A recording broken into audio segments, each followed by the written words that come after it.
Okay, so it's 9 o'clock over here, and I want to welcome everyone from around the world to our OU Global meeting. It's going to be a fantastic meeting. I hope to learn from everyone on the platform who has something to contribute.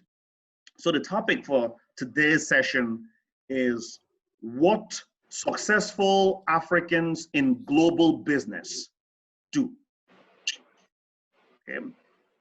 And it's a topic that really excites me. And I'm hoping that at the end of this session that you will be excited and motivated to go out there and do something big. At the end of this session, I'm hoping that you will think much bigger as it relates to your plans and your vision for Africa. That is much needed. I just got out of a session with a group called the Young African Leadership Initiative, and I was really motivated to be there. These are amazing young men and women in Nigeria who are given of their talent to improve the situation in Nigeria. And I will be sharing a few things that I discussed with them, with you as well. But let's go ahead and jump in right away. So what do successful Africans in global business do? To answer that question, I'm going to give you a case study. I'll offer a case study of a company that started out in South Africa, SAB Miller, South African Breweries Miller.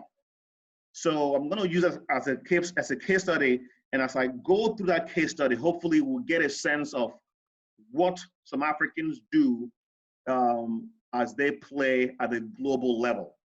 So I'm going to share my screen here. So permit me, just give me a few seconds here to pull up my screen, and voila. Give me a thumb up if you can see my screen. So thumb up if you can see it. Maybe not yet. Okay, how about now? Can you see my screen now? Give me a thumb up. Good. Okay, good. Wonderful. All right. So let's look at that. So what successful Africans do. So in this case study, I have actually borrowed from a book called Africa's Business Revolution. So a lot of things I will share is from this book. So I've been reading widely about African companies and individuals who are doing amazing things on the continent. And I really like to invite you to join the movement because Africa is the last frontier for innovation, the last frontier for business opportunities. And I hope that Africans on this platform will be part of that business opportunity that abound in Africa. So let's take a look at SAB Miller. Started out as a South Africa's national champion. You know, they're making beer. They got listed on the London Stock Exchange, and they were so good a company, they made the top 100 list of the Financial Times Stock Exchange list. Again, it's an African-born company. Everything about them is Africa. And then in 2016, the SAB Miller was acquired by Anheuser-Busch InBev. Anheuser-Busch InBev is a German, is a Belgian company. They are one, I think they are the number one brewery in the world. I've been to their company, their location in St. Louis, Missouri. I have an amazing facility. You know, got a nice tour and see some of their operations. So Anheuser-Busch acquired SAB Miller for $103 billion. All right. Okay, so think about that for a minute. There's a lot of countries that don't even have that GDP of $103 billion. But the reason behind it is because SAB Miller had been making some significant investment in Africa. They were already operating in 44 African countries. So we find right away that people, companies that thrive in global business believe in Africa. If you're going to play in Africa, you better believe in Africa. You better believe in Africa, because Africa is like that hidden trade secret. It's like that best kept secret, according to Dangote, that the world is not seeing, is right there. The world is not seeing it. So they were already operating in 44 countries in Africa when they got acquired by Anheuser-Busch InBev for $103 billion. And then, but again, a little bit about the backstory was that they made this significant investment when multinationals did not really believe in Africa, but they saw it differently. They knew Africa's population was growing. That was number one indicator. So if you're going to be successful in Africa, you better be looking at the metrics. You better be looking at the data and let the data talk to you. So with the population growing at the rate of 2.5% per year, they thought, this is amazing. Because when you compare that population growth to Europe, which is only growing at 0.3%, okay, you find that Africa is really soaring fast, right? And that is a factor of 8, right, compared to Europe.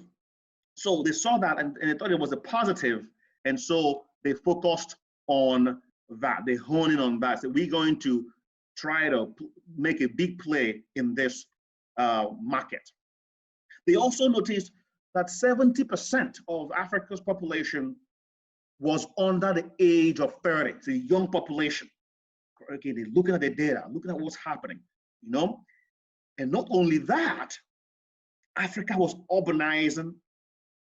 The young people like beer, and they began to acquire other breweries, small breweries in Africa. There was a brewery in Tanzania they acquired. The brewery was actually losing money. Again, the brewery they acquired in Tanzania was actually losing money. But because they saw a vision, they knew that Africa's story was just starting. They acquired that brewery and turned it around.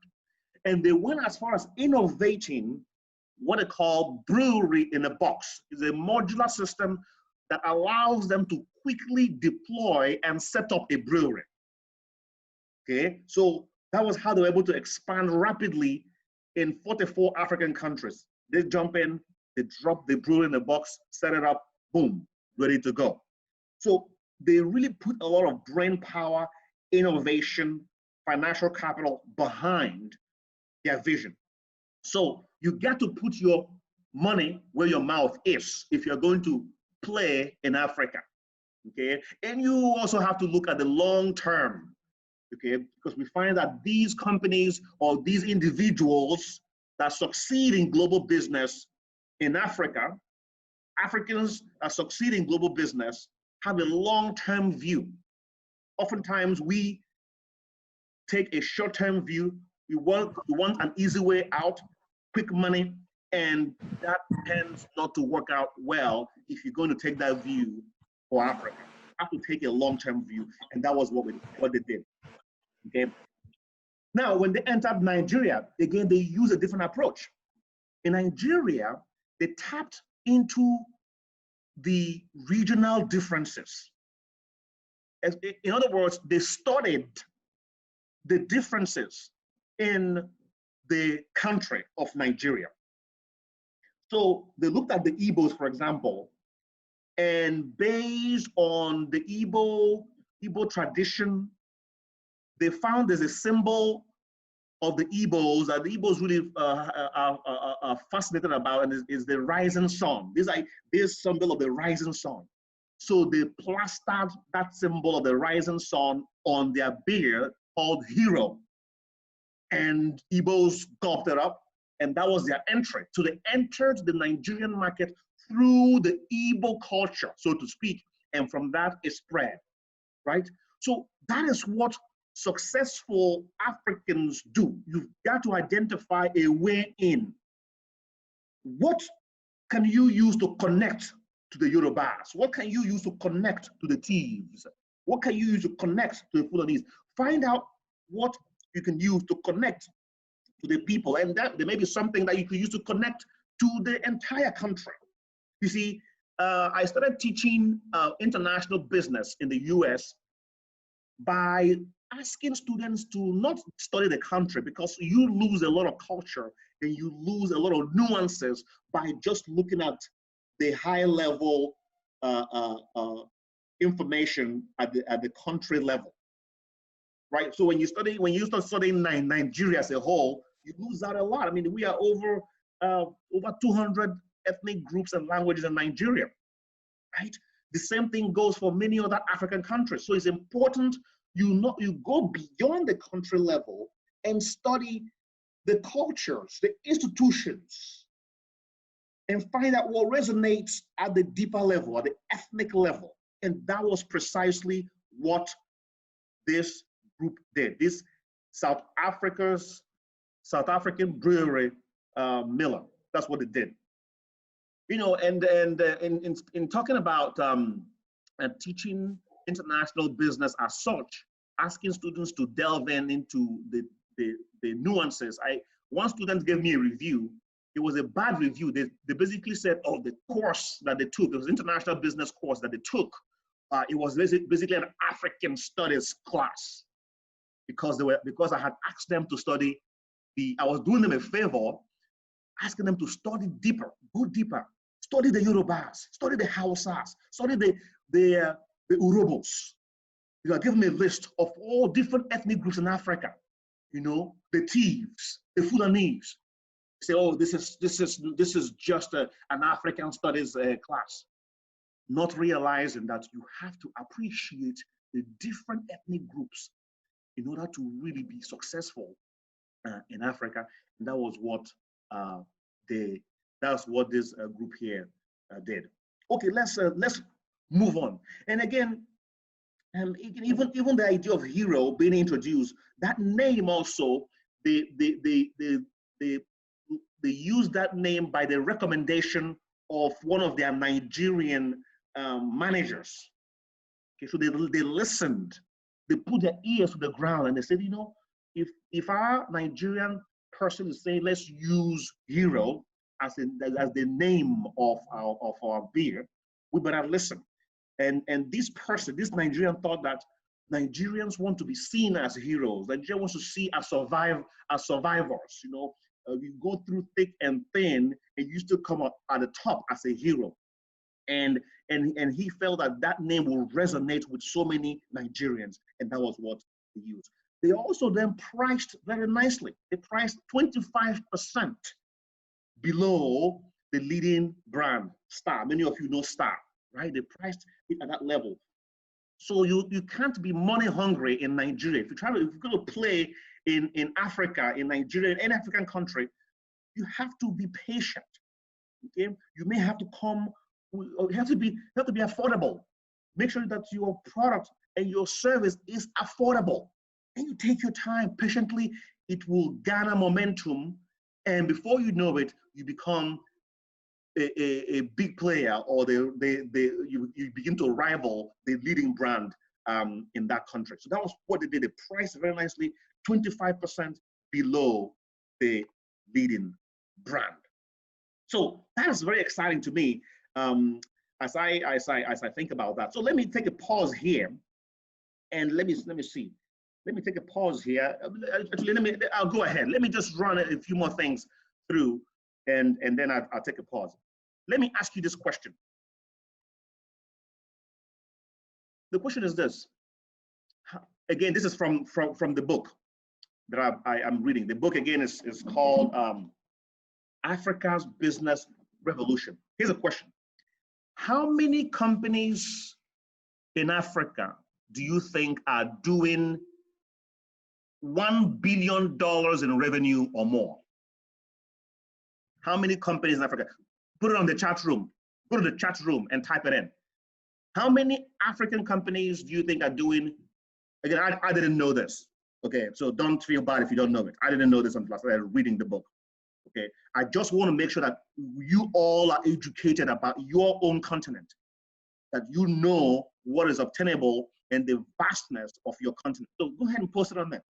How many companies are doing $1 billion and above in Africa? I see less than 10, yes. I see 7, very good. I see 4, 5, less than 5, 50. Okay, the answer is 400. See, we don't even know this. I didn't know this. I didn't know it. 400 companies are doing 1 billion or more. Africa is huge. And here's the thing. Other people are studying Africa today because they are trying to get in. So I'm bringing a message to you all Africans. You better get ready. It's your continent. I want you all to participate in your continent. I want you all to play a major role in the development of your continent. Believe in your continent. Okay? If it means partnering with other people to do that, fine. But please do play a role. Don't be on the sidelines. It is your continent, please. That is the message I want to bring to you all here today. So let me quickly now share some of the slides I shared with the Yali group just 1 hour ago. Let me quickly share that slide with you, and then I'll open it up for questions. So let me go back here, and I'm going to share my screen and share screen, and there we are. Okay, please give me a thumb up if you could see the shared screen. Can you see it? Give me a thumb up. Okay, I don't see many people here. Can you give me a thumb up, please? Okay, good. Thank you. Thank you. I can see it now. Very good. Okay. All right. So let's go to some of the slides I shared with them. So an example, if we have the Africa's banks, they are doing so well. Their revenue doubled between 2012 and 2017, and they are twice as profitable compared to their counterparts in so-called developed markets. I dislike using the term developed and underdeveloped or developing countries, just because it plays to our psychology. When you keep calling yourself you are developing, it's like a child. It's like you're a child.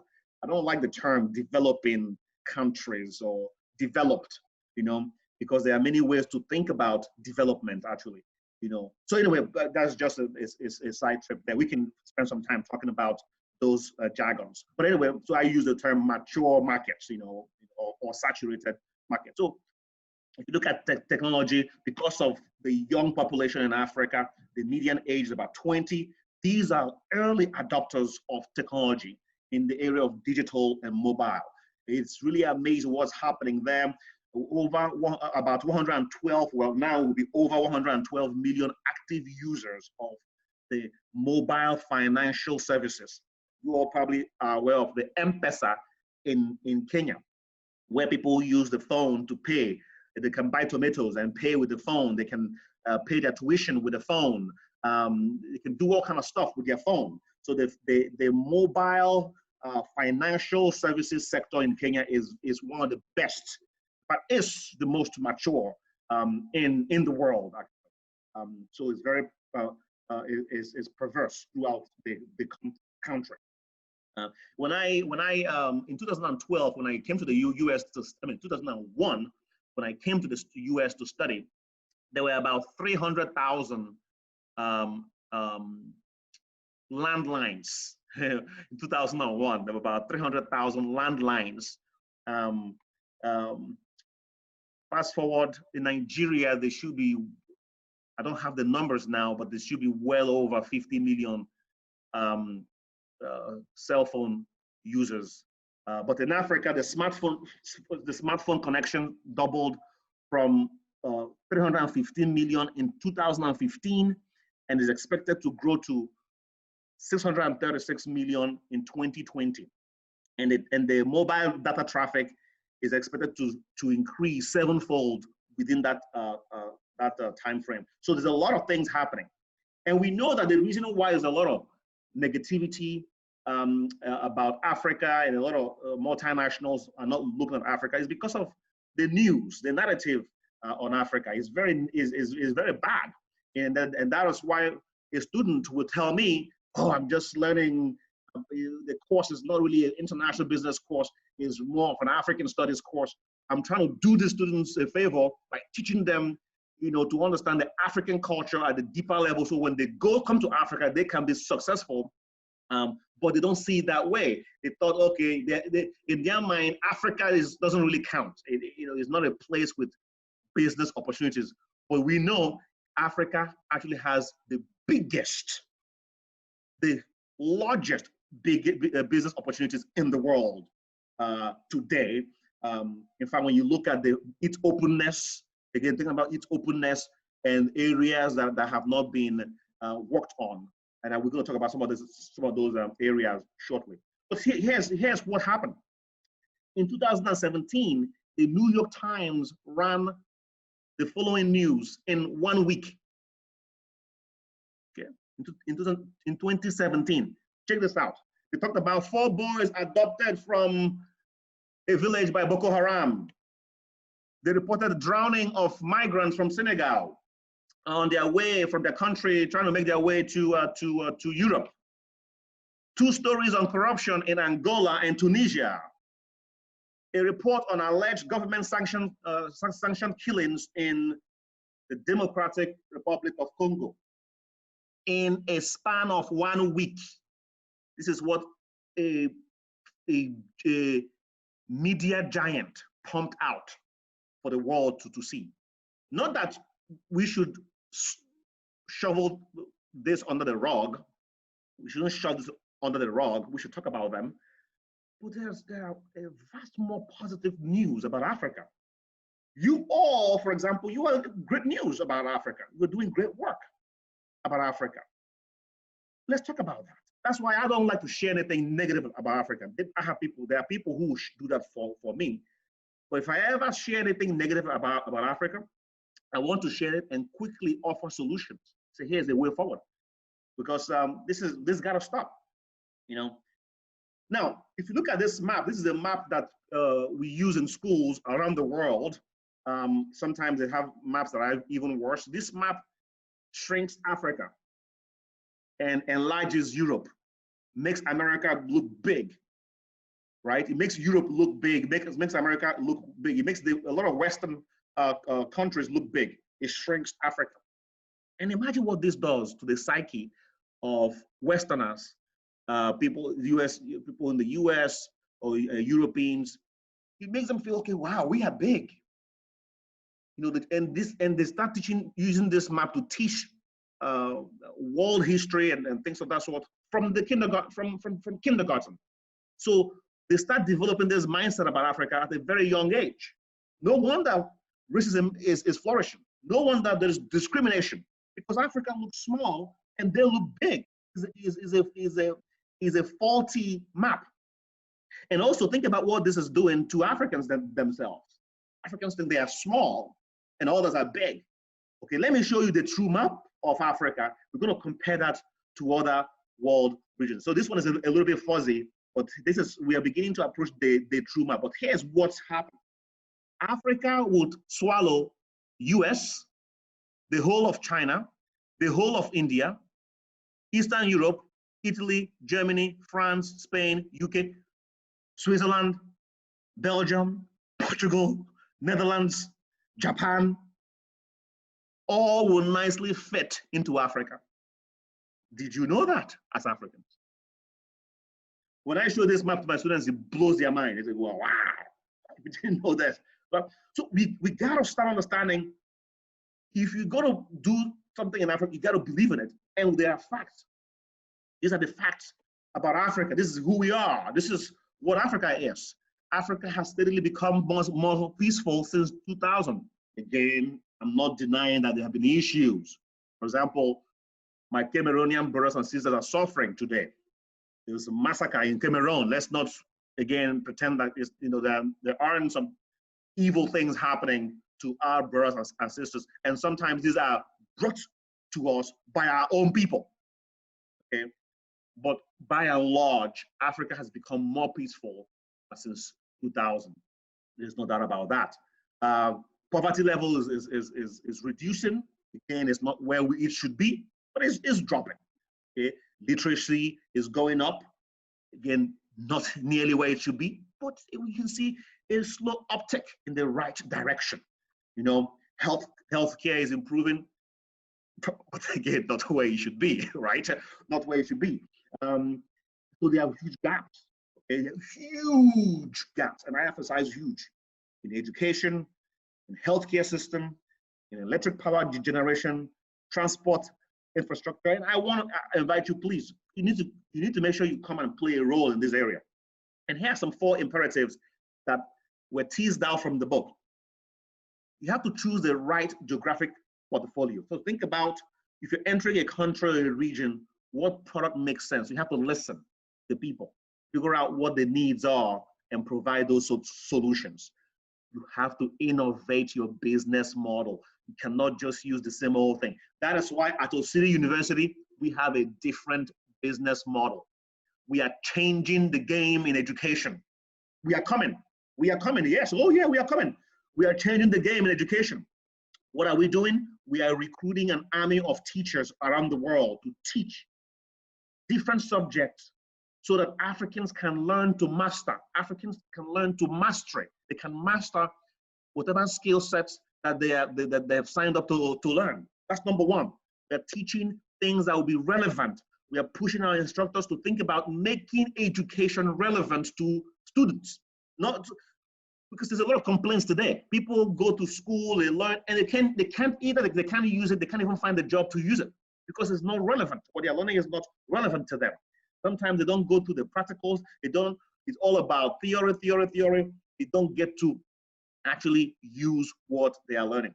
But the second thing that we are doing is we are infusing African culture in all our courses so that we are Africanizing the content, so that when students graduate, when they are done with the course, they have learned something about themselves, so that Africans can move on after acquiring education from our university, knowing who they are, believing more in themselves, having a strong self-identity. That is what we're doing, and that is how we are innovating the model. It's not just another university. And we agree, it's not for everybody. Yeah, and we're happy with that, right? So also, you're gonna have to be resilient and find ways to manage risk. Okay, you go into this for the long haul. Think about it long term. Take a long-term view. Forget about this get rich quick gimmick. Trying to make it. Take your time. Think about what you want to do and take a long-term view. Take a long-term view. Today we celebrate Dangote. Dangote started in 1978. He's been at the game for a long time. Okay, we talk about Innocent Motors. It started a long time ago. Okay, somebody, people give me a lot of props. Hey, wow, you launched a university. Wow, that's amazing. I've been teaching for a long time. I came to the US. When I came to the US, I had to start all over again. I was working on my HND, which is equivalent to a bachelor's degree at the Petroleum Training Institute. I had already gotten my ND, National Diploma, did my 1-year industrial attachment, or they call it internship, was already in my HND program. So technically, I was like in my 4th year. That was my 4th year. Technically, when I came to the US, guess what? I started all over again, from year 1. Okay, I mean year 1, and 20 years later, I'm starting a university, and it's not a fluke, right? So be resilient. Take your time and plan. Take a long-term view. Things will not just mature immediately. Take a long-term view and keep studying, keep learning your craft. Things will pan out. That's what I want to challenge you to do. And the fourth imperative is find a way to unleash Africa's talent. For me, Africa's talent is in the people. There's a lot of talented people in Africa, and their talent is being wasted. They are looking for stuff to do. If you can find a way to connect, to bring them on board on your project, don't go at it alone. I've decided whatever I do, I would never do it alone. I'll use the Ubuntu philosophy. I will go together with a group of people. Go that way, go that route. And as you do that, hopefully you can unleash Africa's talent. Okay? Because there's a lot of smart, brilliant young minds in Africa.